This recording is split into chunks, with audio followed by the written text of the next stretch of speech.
George Floyd! George Floyd!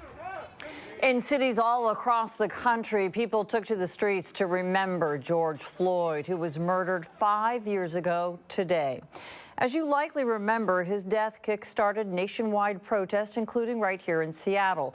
For months, people called for awareness to police brutality and advocated for law enforcement reforms. Glad you're with us tonight. Good evening. I'm Michelle Esteban. Today in our area, remembrances for George Floyd also came with the demand for major police reform.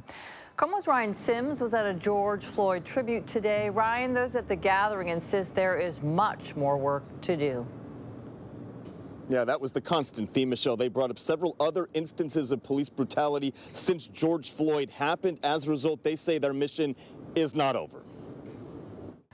5 years ago, George Floyd was murdered. Murdered by Officer Derek Chauvin. 5 years may have passed since George Floyd took his final breaths. Yet those who remembered him insist time does not heal all wounds. The government did not change anything. It did not do anything to put a leash on the police. A group called the Seattle Alliance Against Racist and Political Repression hosted this rally. Their message on this 5-year mark: keep defunding the police and keep speaking out. Week by week, year by year, the lives of our precious community members are stolen.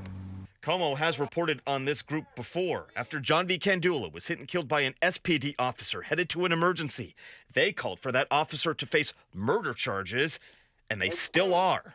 They continue to be racist. They continue to disproportionately target black and brown people, people of color, above white people. In the years since George Floyd died, SPD has lost more than 600 employees, and violent crime reached a 30-year high. A tough reality for Seattle, and a reality that this tragedy continues to cause a lot of anger.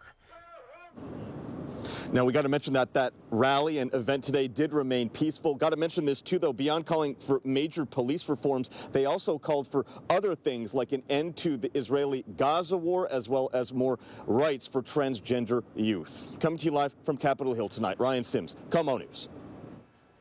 Back in 2020, the protests in the aftermath of George Floyd's death led to the infamous Chop Zone, a 6-block region of Capitol Hill that was taken over by protesters who camped there for weeks.